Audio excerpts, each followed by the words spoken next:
Welcome to the Game Club, Episode 1. I'm one of your hosts, James Yule. You can find me on Twitter at JamesYule. Y-U-I-L-E. That's how I spell my name. And with me is your other host, the ever-clever Chris Carmen. You can find him at Marion Ranch. He's the guy that's working all the technology right now. But to my left is joining us today and probably forever is Mr. Jose Castaneda. You can find him at twitch.tv/bumfoot, and that's two M's, B-U-M-M foot. Yes, it is. Anywhere else you want to tell us we can find you? No, not right now. Thank you. Okay, well, this is Game Club, and by the way, you can find Game Club on Facebook, and you can also find us on Twitter at fndwgameclub, and also at our Gmail, fndwgameclub@gmail.com. And like a book club, what we do is every week we come together and we talk about a game that we played this week. And that game is predetermined, so there'll be a calendar available, so you can play the games the same weeks we play them, and you can kind of interact with us when we talk about them. Right now, this is just going to be a recording, but in the future, when it's a good time to do it, we'll make this a live stream, and we'll go ahead and implement your comments and anything you send to our Gmail as well about the game that we're going to talk about for the week. And this week, the game we're going to talk about is the Last Leviathan, the most poorly named early access game ever, because I wanted to be pirate something, and I keep trying to remember what the name of the pirate game is, but in fact it's called the Last Leviathan. Chris, why is it called the Last Leviathan? Let me read the description off the Steam page here for everyone. Last Leviathan is a physics-based shipbuilding and destruction adventure. On your voyage to uncover where the Last Leviathan lies, you will discover a world full of rival ships, mythical monsters, wrecked flotsam, physics puzzles, and hidden treasures. So you have to go find the Last Leviathan. It seems like the thing that everybody's focusing on right now is the fact that you get to build your own ship. Yeah, I mean, that's really the draw for me, because I like games where you get to build stuff. Right. I like building things, obviously. I see some pretty awesome ships built. Small ones, really big ones. I saw a guy swimming around the deep seas in a penis-shaped boat, ramming into other boats. I felt like the other players were a little uncomfortable with that. I saw a guy actually get the early access and was trying to figure out how to, keep his cannons above water, because every time he kept shooting, they were underwater. So that was interesting. His cannons are underwater? Yeah. So he had torpedoes. He was shooting torpedoes. Yeah, there you go. That's pretty sick. It was pretty fun. Yeah. And it seems like right now, since it's early access, there's a lot of work to be done, of course, and whatever the game will be when it's finished is not really what it is now. But it seems like the fun in it, Chris, and correct me if I'm wrong, is, first of all, making your ship, but then kind of going out in the seas and just running into other people who've made their own ships and just causing each other havoc. I don't think multiplayer's in yet. Oh, really? No, it's on the list, but last I checked, as of, what is this, August? Early August here.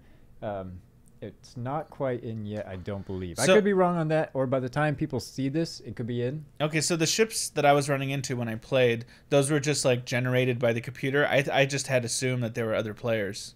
Yes. Oh, I was totally tricked. Yeah. Oh, good AI, right? Yeah, good AI. I mean, it was basically, it seemed just like an awful human being, like real people when you play video games. So right now it's still listed on Steam as a single player game. Yeah. So I know that multiplayer, though, is on the list of features that are coming. But, So Chris, out of the three of us, you seem to be the most impassioned about this game. Tell me, what do you love so much? I really like building things, first off. Okay. I know I said that, but it's But an it's important true. thing. Yeah. We're sitting in a studio I built. Yeah, you do. And so I like games that let me build things. And there's a lot of freedom with how you build it, and there's a lot of freedom to really go wrong. Like, they don't hold your hand on it.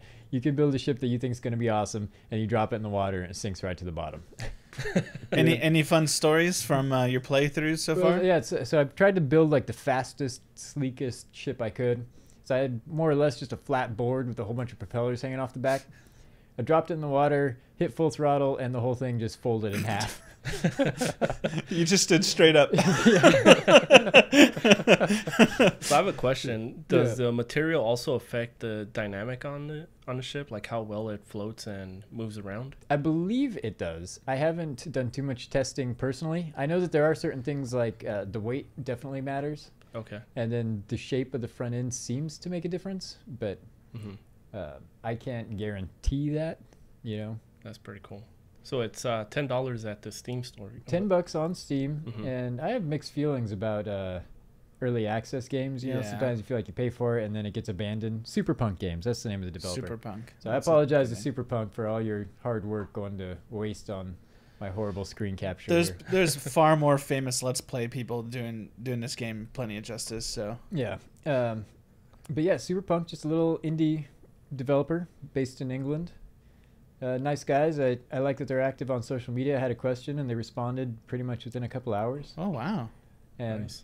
so I really want to see this thing go. But yeah, like I was saying, sometimes early access, you feel like you pay for it and then the developer kind of, something happens to them or they just abandon the project and then you never get the whole game that you paid for. Right.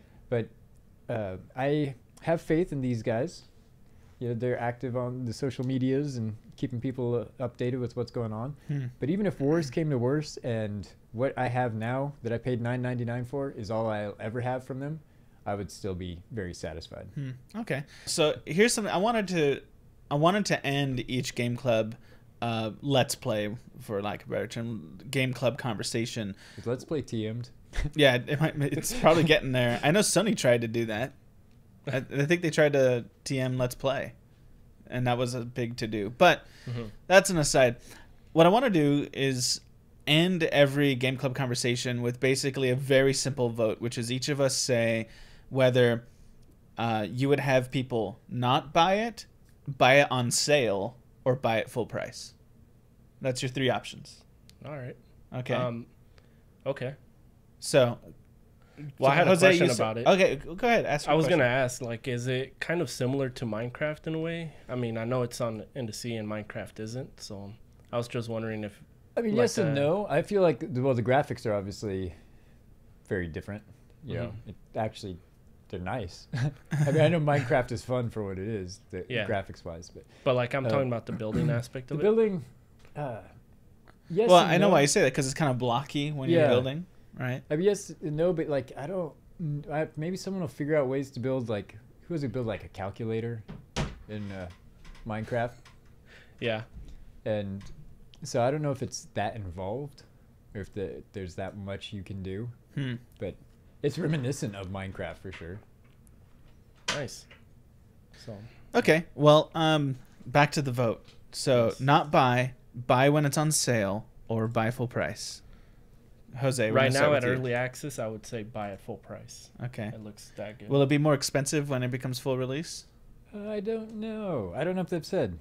So at $9.99, I would say buy at full price. If it was a $60 game, I'd probably say wait for sale. Yeah. But for $9.99, no problem. Yeah, it's a no-brainer for me. $9.99. Yeah. Okay, so you get 3 full price votes out of us.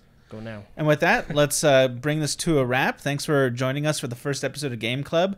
Going forward, look out the next week, which would be the week of August 14th. I guess we'd be releasing these on Tuesdays. So August 16th, we'll have the next game will be Inside, which is the follow-up by Play Dead, the follow-up to Limbo.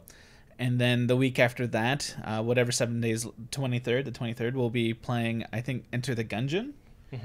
And then the week after that, we'll be playing Pony Island. Okay, and so that's our games for now. And just look out for the calendar for games coming up. Please check us out on YouTube at Faith and Whatever. That's our sort of parent podcast group. And find us on, I almost said Twitch, on Twitter at FNW or FNW Game Club. And also you can find us on Gmail if you want to send us any messages, any questions, any thoughts for coming up games at fnwgameclub@gmail.com. And you can find me on Twitter at James Yule, Yuile, and Mr. Castaneda where? At twitch.tv/bumfoot. That's 2 M's. BUMMFOOT. All right. And Chris Carmen you can find at Marion Ranch on Twitter. Thanks for joining us. Have a good day.